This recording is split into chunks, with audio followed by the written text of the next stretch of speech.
सोचिए, अगर कल से आप किसी की जिंदगी में दिखना ही बंद कर दें, ना मैसेज, ना कॉल, ना रिएक्शन, तो क्या वह आपको भूल जाएगा या पहली बार आपको सीरियसली संगीत लेना शुरू करेगा?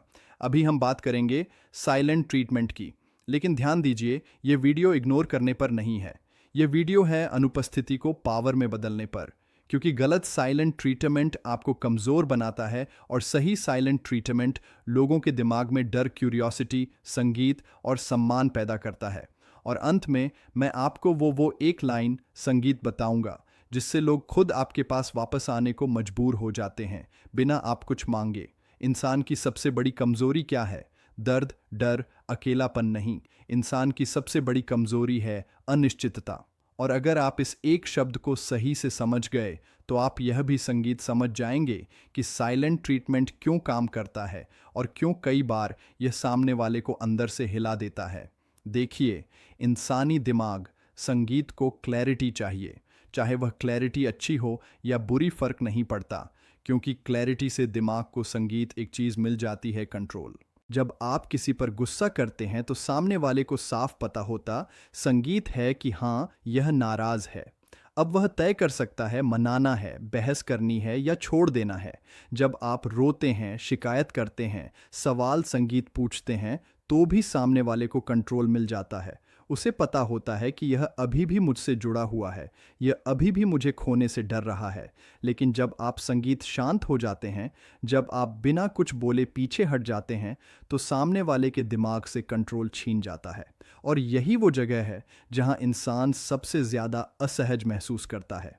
अब जरा ध्यान से समझिए, जब आप चुप होते हैं तो सामने वाला सवालों, संगीत के जाल में फंस जाता है। वो सोचता है, ये चुप क्यों है? मैंने कुछ ज्यादा बोल दिया क्या? या इससे अब मेरी परवाह ही नहीं, कहीं यह किसी और की तरफ संगीत तो नहीं बढ़ गया?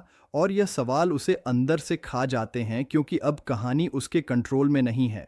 यहीं से पावर शिफ्ट होती है। अब एक बहुत इंपॉर्टेंट बात समझिए, साइलेंट ट्रीटमेंट सामने वाले को आपकी संगीत खामोशी से नहीं डराता।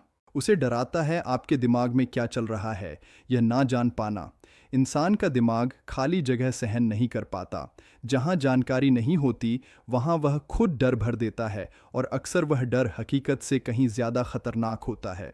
यही वजह है कि जब आप किसी को इग्नोर करते हैं और वह व्यक्ति इमोशनली आपसे जुड़ा होता है, तो वह खुद ब खुद आपको अपने दिमाग का सेंटर बना लेता है। अब यहाँ एक छोटा सा सवाल खुद से पूछिए, क्या आपने कभी देखा है कि लोग उन लोगों के पीछे ज़्यादा भागते हैं जो हमेशा उपलब्ध रहते हैं? नहीं, संगीत लोग उनके पीछे भागते हैं जो कभी कभी ही उपलब्ध होते हैं। क्यों? क्योंकि उपलब्धता संगीत वैल्यू को मार देती है और अनुपस्थिति वैल्यू को जन्म देती है। अब यहीं पर ज़्यादातर लोग गलती कर देते हैं। वो सोचते हैं, अगर चुप्पी इतनी पावरफुल है तो चलो मैं भी चुप हो जाता हूँ। लेकिन यहीं से साइलेंट ट्रीटमेंट का गलत इस्तेमाल शुरू होता है, और यहीं से कहानी डार्क होती है। क्योंकि हर चुप्पी पावर नहीं होती। कुछ चुप्पियाँ आपकी मजबूरी दिखाती है। कुछ चुप्पियाँ आपके डर को एक्सपोज कर देती हैं और सामने वाला इसे बहुत जल्दी पकड़ लेता है। अगर आप चुप इसलिए हैं क्योंकि आप अंदर से टूटे हुए हैं, क्योंकि आप जवाब ढूंढ रहे हैं, क्योंकि आप चाहते हैं कि सामने वाला आए और मनाए, तो वो चुप्पी आपके खिलाफ काम करती है। लेकिन अगर आप चुप इसलिए हैं क्योंकि आपने तय कर लिया है कि अब मैं अपने स्टैंडर्ड से नीचे नहीं जाऊंगा, अब मैं हर बार एक्सप्लेन नहीं करूंगा संगीत, अब मैं खुद को प्राथमिकता दूंगा, तो वही चुप्पी डर पैदा करती है। याद रखिए, लोग आपकी चुप्पी से नहीं, आपकी मानसिक स्थिति से रिएक्ट करते हैं। अगर आपकी चुप्पी में डेस्पिरेशन है तो लोग डिस्टेंस ले लेंगे। अगर आपकी चुप्पी में स्टेबिलिटी है तो लोग क्यूरियोसिटी में जलेंगे, और क्यूरियोसिटी रिस्पेक्ट का पहला स्टेप होता है। अब ज़रा इस लाइन पर ध्यान दीजिए, जो इंसान बिना बोले संगीत दूर चला जाता है, वो सामने वाले को खुद से सवाल पूछने पर मजबूर कर देता है। और इंसान खुद से सवाल तब पूछता है जब उसे कुछ खोने का डर लगता है। यही फियर ऑफ लॉस है, और साइकोलॉजी में फियर ऑफ लॉस सबसे बड़ा इमोशनल ट्रिगर माना जाता है। लोग प्यार मिलने पर नहीं बदलते, लोग बदलते हैं जब उन्हें लगता है कि वह किसी को खो सकते हैं। साइलेंट ट्रीटमेंट इसी डर को एक्टिवेट करता है। लेकिन ध्यान रखिए, यह एक ब्लेड की तरह है। गलत हाथों में यह आपको ही काट देगा। इसीलिए सवाल यह नहीं है कि साइलेंट ट्रीटमेंट काम करता है या नहीं। सवाल यह है, क्या आप इसे संगीत सही वजह से सही माइंडसेट के साथ इस्तेमाल कर रहे हैं या नहीं? क्योंकि अगर आपने इसे सिर्फ अटेंशन पाने के लिए संगीत इस्तेमाल किया तो आप हार जाएंगे, और अगर आपने इसे सेल्फ रिस्पेक्ट बनाने के लिए इस्तेमाल किया तो लोग खुद आपकी तरफ झुकेंगे। अब यहाँ ज़रा ठहरिए और खुद से एक ईमानदार सवाल पूछिए।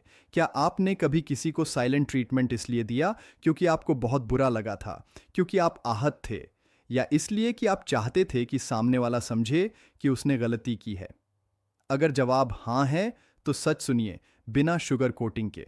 वो साइलेंट संगीत ट्रीटमेंट नहीं था, वो इमोशनल रिएक्शन था, और रिएक्शन कभी पावर नहीं देता। यही ज़्यादातर लोग गलती कर देते हैं। उन्हें लगता है मैं बात नहीं कर रहा मतलब मैं स्ट्रांग हूं नहीं। हर चुप्पी ताकत नहीं होती, कुछ चुप्पियां और डर से पैदा होती हैं, और डर से पैदा हुई चुप्पी हमेशा आपकी वैल्यू गिराती है। इसलिए एक लाइन याद रखिए, इग्नोरिंग सडन कमजोरी, स्ट्रेटेजिक एब्सेंस, संगीत छियन रणनीति। अब दोनों के बीच का फर्क बहुत ध्यान से समझिए। इग्नोरिंग क्या है?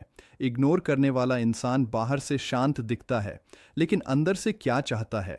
वो चाहता है कि संगीत सामने वाला आए, वो चाहता है कि फ़ोन बजे, वो चाहता है कि मैसेज आए, क्या हुआ, तुम ठीक तो हो, मतलब क्या मतलब? उसका पूरा फोकस अब भी सामने वाले पर है। वो चुप इसलिए है क्योंकि वो उम्मीद कर रहा है, और जहां उम्मीद होती है वहां पावर नहीं होती। इसीलिए इग्नोर करने वाला इंसान जैसे ही सामने वाला थोड़ा सा अटेंशन देता है वो टूट जाता है। सारी चुप्पी, सारा गेम एक सेकंड में खत्म। स्ट्रेटेजिक एब्सेंस क्या है? संगीत रणनीतिक अनुपस्थिति बिल्कुल अलग चीज है। यहाँ इंसान चुप इसलिए नहीं होता कि उसे मनाया जाए, वो चुप होता है क्योंकि उसने खुद को चुना होता है। उसका माइंडसेट ये होता है, मैं हर बार एक्सप्लेन नहीं करूंगा, मैं हर बार खुद को छोटा नहीं बनाऊंगा, अगर मेरी वैल्यू नहीं दिख रही तो मैं पीछे हट जाऊंगा। और यही सोच सब कुछ बदल देती है। यहाँ चुप्पी संगीत अटेंशन मांगने का तरीका नहीं, स्टैंडर्ड दिखाने का तरीका बन जाती है। Daily news versus breaking news. अब वो उदाहरण एक बार फिर ध्यान से समझिए। अगर आप हर दिन उपलब्ध हैं, हर कॉल उठाते हैं, हर मैसेज का तुरंत जवाब देते हैं, हर बार एडजस्ट करते हैं, तो आपकी वैल्यू क्या बन जाती है? Daily news. और सच बताइए, डेली न्यूज़ को याद रखता है? नहीं रखता है। लेकिन जब अचानक ब्रेकिंग न्यूज़ आती है तो सब कुछ रुक जाता है। ठीक यही फर्क है इग्नोरिंग और स्ट्रेटेजिक अनुपस्थिति में। जब आप अचानक शांत तरीके से बिना किसी अनाउंसमेंट के संगीत पीछे हटते हैं तो दिमाग अलार्म मोड में चला जाता है। वो सोचता है, ये ऐसा क्यों कर रहा है? मैंने कुछ मिस संगीत कर दिया क्या? या यह सच में अब मेरी ज़रूरत में नहीं? और यहीं से फियर ऑफ लॉस शुरू संगीत होता है। लेकिन यहाँ एक बड़ा खतरा है।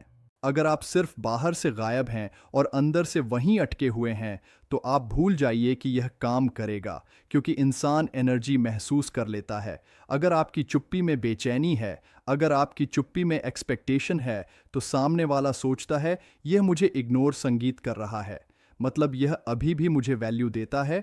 और जैसे ही उसे यह एहसास हुआ, आपकी रणनीति फेल। इसीलिए स्ट्रेटेजिक संगीत एब्सेंस का सबसे बड़ा नियम यह है, आपको सच में बिजी होना होगा, अपने काम में, अपने मिशन में, अपने शरीर और दिमाग की ग्रोथ में। हाँ, यह सुनने में क्लिश लगता है, लेकिन यही वो जगह है जहां 90% संगीत लोग हार जाते हैं, क्योंकि ज़्यादातर लोग चुप तो हो जाते हैं लेकिन आगे नहीं बढ़ते, और जो आगे नहीं बढ़ता उसकी अनुपस्थिति खोखली होती है। अब सबसे डरावना सवाल। अब सवाल यह है, गायब कैसे हो कि लोग आपको खोने, संगीत से डरे ना कि आपको भूल जाए? इसका जवाब बहुत सीधा है, लेकिन करना मुश्किल है। आप ऐसे गायब हो कि आपकी जगह खाली रह जाए। मतलब आपने पहले संगीत कुछ दिया हो, आपकी मौजूदगी ने कभी वैल्यू ऐड की हो, और फिर आप शांति से हटें। कोई ड्रामा नहीं, कोई थ्रेट नहीं, कोई इमोशनल मैसेज नहीं, बस दूरी। और इस दूरी में आप खुद को अपग्रेड संगीत करें, क्योंकि जब आप अपग्रेड करते हैं तो लोग खुद को पीछे छूटता हुआ देखते हैं, और यही उन्हें डराता है। स्ट्रेटेजिक एब्सेंस को ईगो का खेल मत बनाइए। यह पनिशमेंट नहीं है, यह मैनिपुलेशन नहीं है, यह सेल्फ रिस्पेक्ट का नेचुरल संगीत रिजल्ट है। अगर आपने इसे सिर्फ सामने वाले को हर्ट करने के लिए किया तो आप हारेंगे, लेकिन अगर आपने इसे खुद को बचाने के लिए किया तो लोग खुद झुकेंगे। अब यहाँ बहुत ध्यान देना, क्योंकि आप साइलेंट ट्रीटमेंट को एक पावरफुल टूल बना लेंगे या हमेशा के लिए इसे गलत तरीके से इस्तेमाल करते रहेंगे। क्योंकि सच्चाई ये है, ज़्यादातर लोग साइलेंट ट्रीटमेंट देते हैं, लेकिन सही नियमों के बिना और बिना नियम के पावर खुद को ही नुकसान पहुंचाती है। तो अब मैं आपको संगीत साइलेंट ट्रीटमेंट के 3 ऐसे नियम बताने वाला हूं जो डार्क साइकोलॉजी में बहुत गहरे माने जाते हैं। अगर आपने इन्हें समझ लिया तो आपकी चुप्पी संगीत कमजोरी नहीं, प्रेजेंस से ज्यादा ताकतवर बन जाएगी। सबसे बड़ी गलती क्या होती है? अब मैं बात नहीं करूंगा, अब देखना मैं गायब हो जाऊंगा। ये बोलते ही आपकी आधी पावर खत्म। क्यों? क्योंकि आपने सामने संगीत वाले को मेंटली तैयार कर दिया। अब वो सोचता है, अच्छा ये नाटक कर रहा है, थोड़े दिन में खुद ही वापस आ जाएगा। याद रखिए, शेर शिकार से पहले घोषणा नहीं करता। पावर हमेशा अचानक आती है। जब आप बिना चेतावनी संगीत पीछे हटते हैं तो दिमाग को झटका लगता है और झटका याद रह जाता है।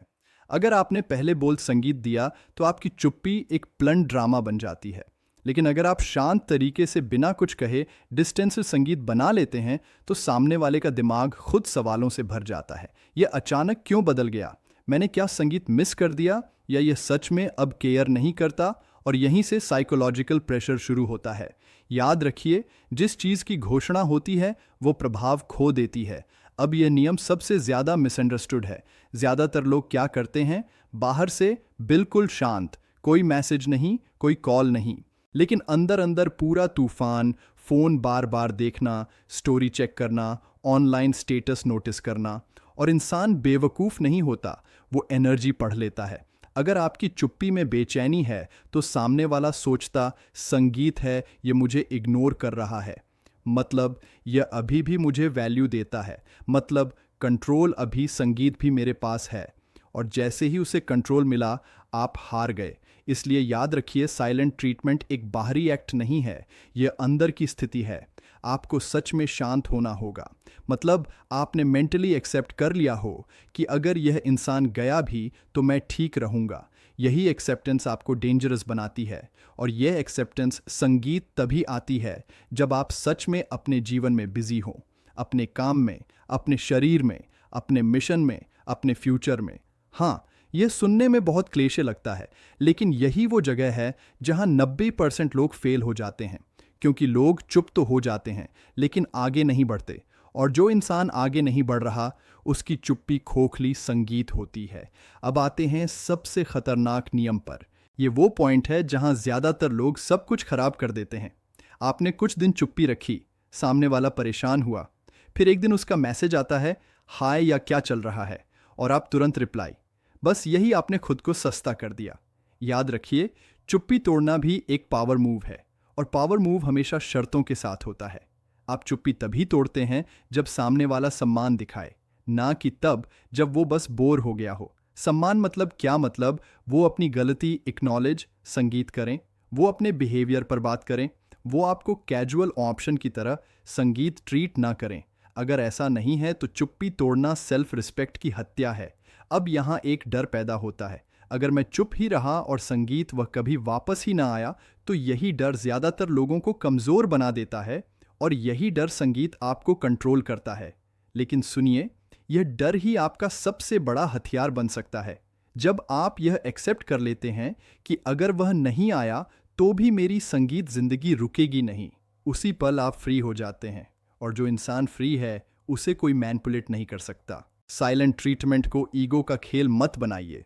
ये पनिशमेंट नहीं है, ये रिवेंज नहीं है, ये सेल्फ रिस्पेक्ट का नेचुरल आउटकम है। अगर आपने चुप्पी सिर्फ सामने वाले को सबक सिखाने के लिए इस्तेमाल की तो आप हारेंगे। लेकिन अगर आपने चुप्पी खुद को बचाने के लिए चुनी तो लोग खुद आपको खोने से डरेंगे।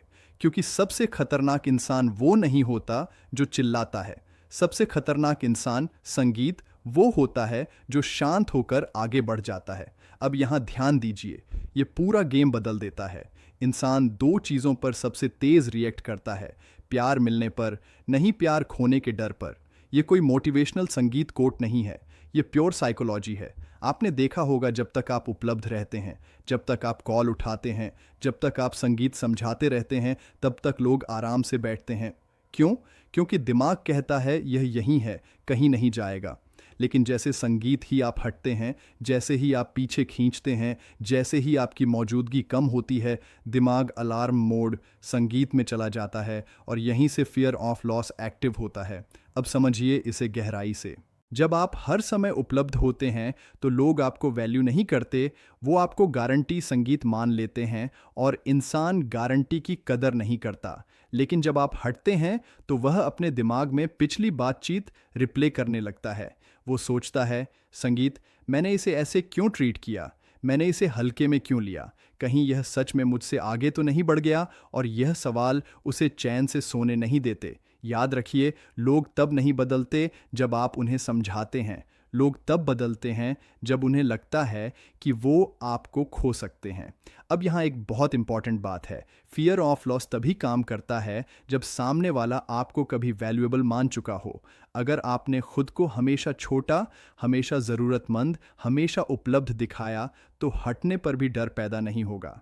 इसीलिए साइलेंट ट्रीटमेंट अकेला हथियार नहीं है, यह एक एम्पलीफायर है।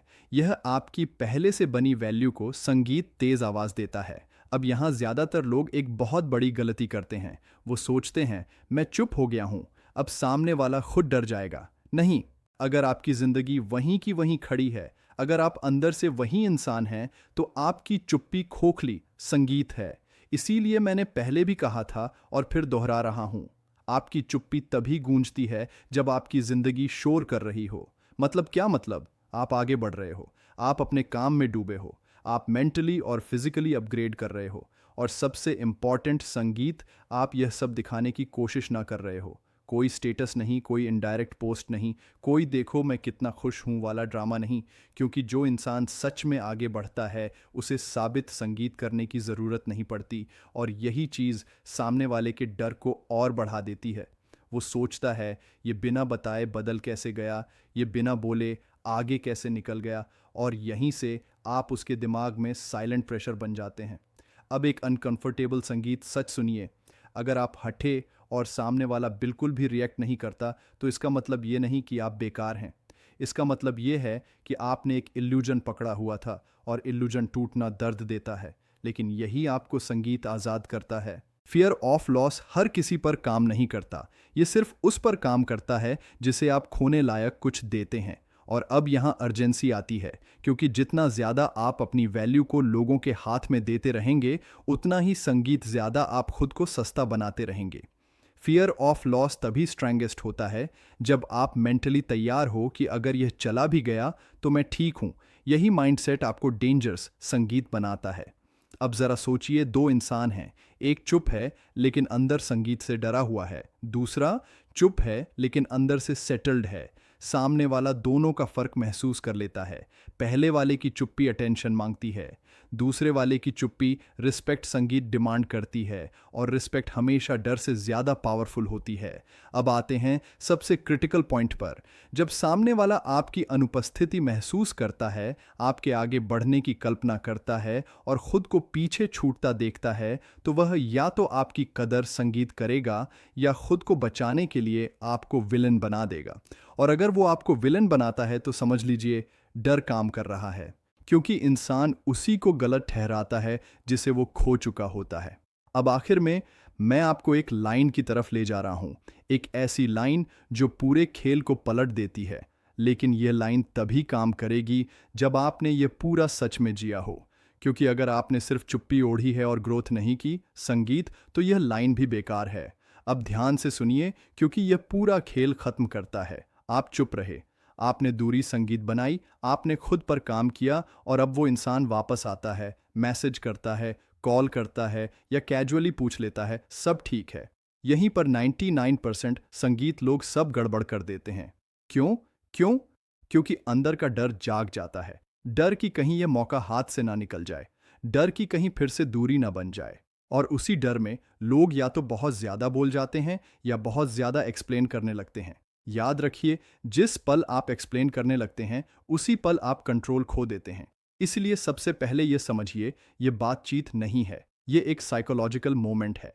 और इस मोमेंट संगीत में आपका हर शब्द या तो रिस्पेक्ट बनाएगा या उसे हमेशा के लिए खत्म कर देगा। अब सोचिए, अगर आप लंबी सफाई देने लगे, पुरानी बातें उठाने लगे या यह जताने लगे कि मुझे कितना बुरा लगा था, तो सामने वाले के दिमाग में क्या जाता है, यह जाता है, अच्छा यह अभी भी वहीं अटका हुआ है। संगीत मतलब ये अभी भी इमोशनली डिपेंडेंट है और इमोशनल डिपेंडेंसी कभी रिस्पेक्ट नहीं बनाती। इसीलिए मैंने कहा ना, लंबी सफाई, न शिकायत, न गुस्सा, बस एक लाइन। मैंने खुद पर काम करना शुरू संगीत कर दिया था, बाकी चीज़ें अपने आप क्लियर हो गई। बस अब आप सोच रहे होंगे, इतनी सिंपल संगीत लाइन में इतनी पावर, कैसे यही साइकोलॉजी काम करती है। इस लाइन में 3 हिडन संगीत मैसेजेस हैं। मैं रुका नहीं मतलब आप उसकी गैर मौजूदगी में टूटे नहीं, आपने इंतज़ार नहीं किया, आपने अपनी ज़िंदगी संगीत को पॉज नहीं किया।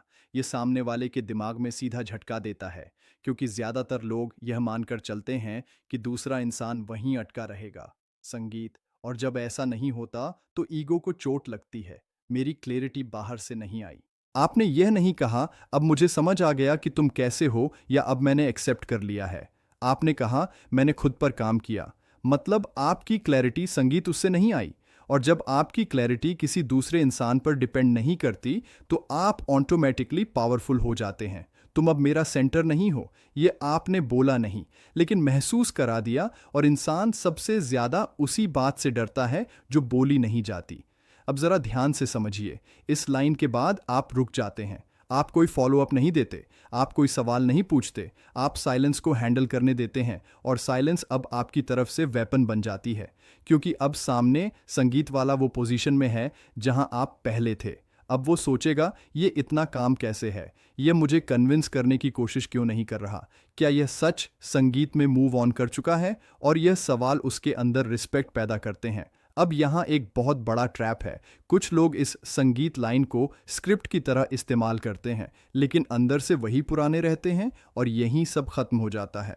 याद रखिए, ये लाइन तब तक काम नहीं करेगी जब तक आपने सच में खुद पर काम ना किया हो, क्योंकि इंसान एनर्जी पढ़ लेता है। अगर आपकी वॉइस में भीख है तो लाइन मर जाती है। अगर आपकी आंखों में एक्सपेक्टेशन है तो लाइन बेसर हो जाती है। लेकिन अगर आपके अंदर सेटल्ड संगीत कॉन्फिडेंस है तो यही लाइन दिमाग में गूंजती रहती है।